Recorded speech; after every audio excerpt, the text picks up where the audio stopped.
সাল্লাল্লাহু আলাইহি ওয়াসাল্লাম, আল্লাহর হাবিব সাল্লাল্লাহু আলাইহি ওয়াসাল্লামের চুল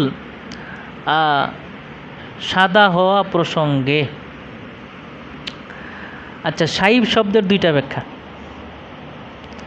একটা ব্যাখ্যা হলো বার্ধক্যজনিত কোনো কারণে যদি চুল পেকে যায় তাকে বলা হয় শাইব। আরেকটা হলো যে স্বাভাবিকভাবে কালোর মধ্যে কোনো সাদা চুল যদি দেখা যায়, বার্ধক্যজনিত কোনো কারণ নয়, এমনিতেই যদি চুল পেকে যায়, সব চুল না, কালো চুলের ফাঁকে ফাঁকে যদি কোনো চুল পেকে যায়, এটাকে বলা হয় শাইব। তাহলে শাইব শব্দের দুইটা ব্যাখ্যা। একটা হলো বার্ধক্যজনিত কোনো কারণে যদি চুল পাকে তাকে বলা হয় শাইব।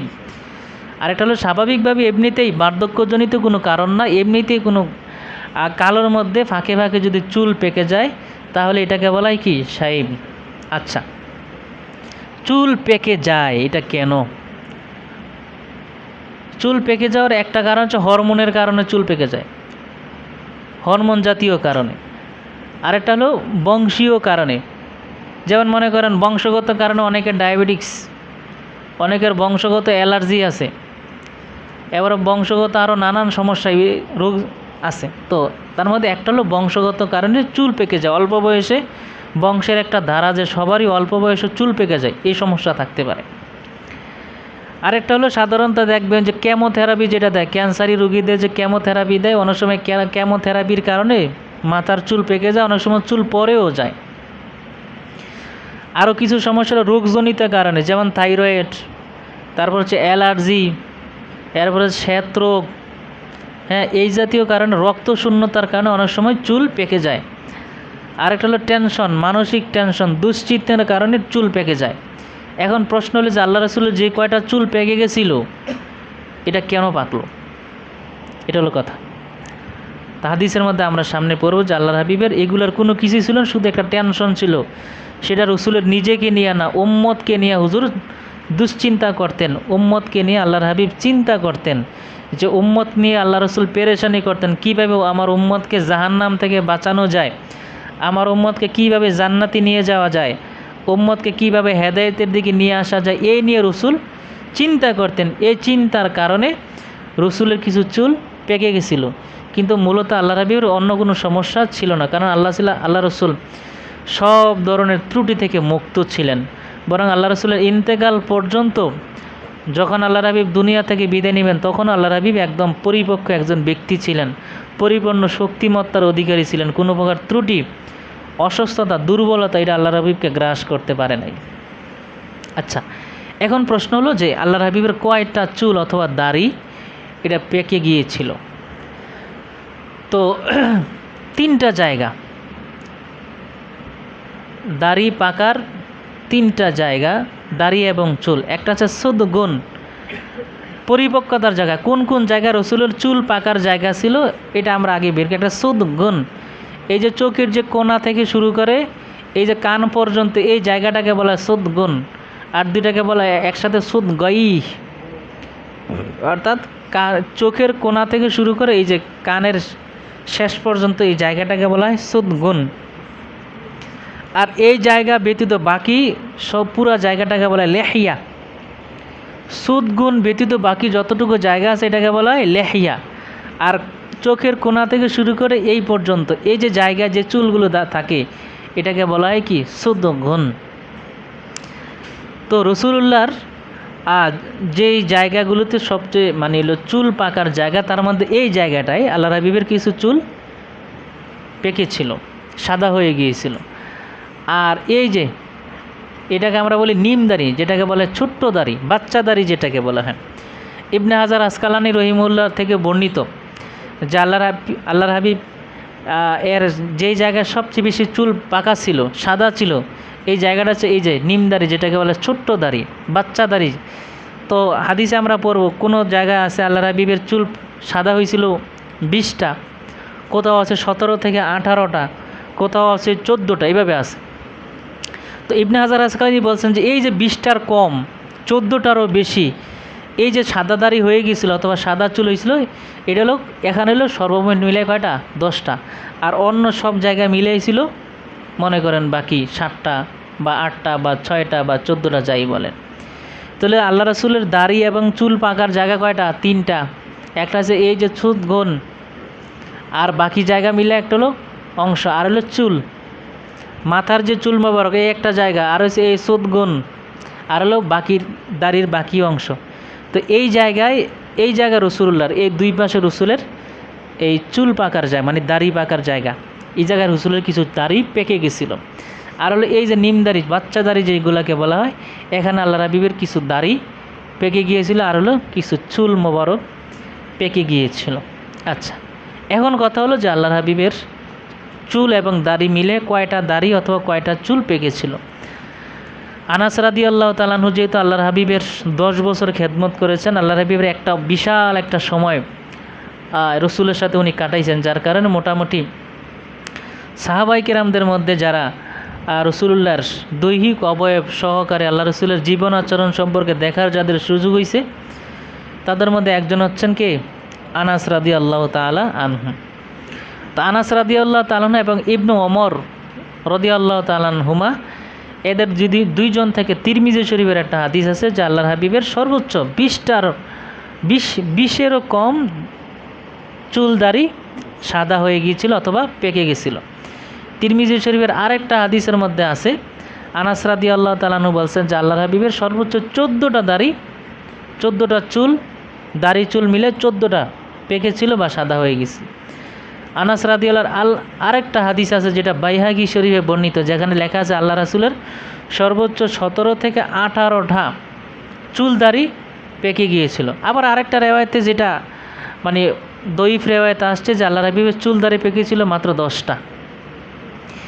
এখন প্রশ্ন হলো যে আনাস নিজে বর্ণনা করলেন কোথাও 20টারও কম, কোথাও 17 থেকে 18টা, কোথাও আবার হলো কি 14টা। এখন এই বৈপরীত্যের কারণটা কি?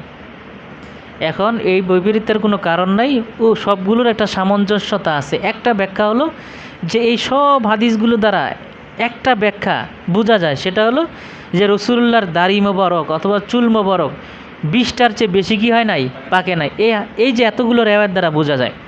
আরেকটা হলো যে হাদিসের মধ্যে আনাস রাদিয়াল্লাহু তাআলা আনহু বলছেন যে আল্লাহর হাবিবের দাড়ি পাকছে অথবা চুল পাকছে মাত্র 14টা, এটা হলো একদম শুরুর দিকে, যে শুরুর দিকে যখন উনি খেদমতে আল্লাহর হাবিবের ছিলেন ওই সময় উনি গণার সময় দেখছেন মাত্র 14টা পাকছে।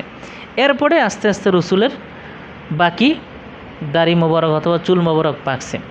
আবার যেই জায়গায় আছে যে আল্লাহর হাবিবের 17 থেকে 18টা বা 20টারও কম পাকছে, এটা কখন? এটা হলো শেষ দিকে উনি যখন দেখছেন, গনে গিয়ে দেখছেন যে আল্লাহর হাবিবের চুল মোবারক এতগুলো পাকছে। আবার প্রশ্ন হলো এই যে 14টা, 16, 17টা অথবা 20-এরও কম, মানে এত তারতম্যের কারণে অনেক সময় আছে যে রসুল যখন মাথা আঁচড়াইতেন আর যখন চুলের মধ্যে তেল ব্যবহার করতেন, ওই সময় দেখা যেত যে কিছু কিছু চুল যেগুলা সাদা, ওইগুলা মনে করেন আঁচড়ানোর সময় তেল ব্যবহার করার সময় কালো চুলের ভিতরে চলে যেত, যার কারণে আর ওই সাদা চুলগুলো দেখা যেত না। তো দেখা না যাওয়ার কারণে গনার সময় মনে হইতে যে এই জায়গায় সাদা চুল নাই, তাহলে যে গনবে তার কাছে তো স্বাভাবিক 14টা বা 15-16টা মনেই হবে, 20টার বেশি বা 20-এর মতো মনে হইবে না। তো এই জন্য সব মিলে হাদিসের ব্যাখ্যা হলো যে আল্লাহর হাবিবের সর্বোচ্চ 20টা, এর বেশি চুল পাকে নাই। তো রসুলের চুল কেন পাকছিল বা কেন সাদা হয়ে গিয়েছিল, সাহাবায়ে কেরামরাও এগুলা নিয়ে গবেষণা করছেন এবং বলার চেষ্টা করছেন যে আল্লাহর হাবিব মূলত কোনো রোগের কারণে নয় বা কোনো ব্যক্তিগত কোনো দুশ্চিন্তার কারণে ওম্মারকে নিয়ে দুশ্চিন্তা করতে গিয়ে আল্লাহ রাসূলের কিছু দাড়ি অথবা চুল মোবারক পেকে গেছিল। বাবুন মা জা ফি শাইবি রাসূলিল্লাহি সাল্লাল্লাহু আলাইহি ওয়াসাল্লাম, এই অধ্যায়ের মধ্যে মোটামুটি 10টা না 8টা হাদিস আছে। ইমাম তিরমিজি রহিমাহুল্লাহ 8টা হাদিস নিয়ে আসছেন। মোটামুটি 8টা হাদিসের মধ্যে রসুলুল্লাহর দাড়ি এবং চুল মোবারক পাকার কারণ বা কয়টা পেকেছিল এই ব্যাপারে আলোচনা করছেন। বিহি ক্বালা হাদ্দাসানা মুহাম্মদ ইবনু বাশশার হাদ্দাসানা আবু দাউদ হাদ্দাসানা হাম্মাম আন কতাদাতা রাদিয়াল্লাহু তাআলা আনহু ক্বাল কুলতু লি আনাস ইবনে মালিক রাদিয়াল্লাহু তাআলা আনহু হাল খদবা রাসূলুল্লাহি সাল্লাল্লাহু আলাইহি ওয়াসাল্লাম। তো কতাদা রাদিয়াল্লাহু তাআলা আনহু আনাস রাদিয়াল্লাহু তাআলা আনহুকে প্রশ্ন করলেন যে আল্লাহর হাবিব কি চুল অথবা দাড়ি থেকে খেজাব লাগাইছেন, কলব দিছিলেন? তো এটা বলার কারণ হচ্ছে যে আল্লাহর হাবিব তো 63 বছর বয়সে ইন্তেকাল করছেন। স্বাভাবিক এই বয়সটা মধ্য বয়সের, এখানে চুল দাড়ি পেকে যাওয়াটাই স্বাভাবিক। তো ওনার প্রশ্ন হলো রাসূল কখনো দাড়ি মোবারকে অথবা চুল মোবারকে খেজাব লাগাইছেন কিনা। খেজাবের আলোচনা আমরা আলাদাভাবে উল্লেখ করব, সামনে আসবে খেজাবের অধ্যায়ে, এই জন্য আমরা ব্যাখ্যা করছি না এখানে। তখন কল আনাস রাদিয়াল্লাহু তাআলা আনহু বললেন যে লাম ইয়াবলুগ জালিকা, আল্লাহর হাবিবের খেজাব লাগানোর প্রয়োজনই পড়ে না, মানে আল্লাহ রাসূলের এত চুল পাকে নাই যে খেজাব লাগাইতেই হবে। তো এখানে এই হাদিস দ্বারা বোঝা যায় যে বরং আল্লাহর হাবিবের সাদা চুল হওয়া অথবা দাড়ি সাদা হওয়াটা এতটাই কম ছিল যে রসুলের খেজাব লাগানোরই প্রয়োজন নাই।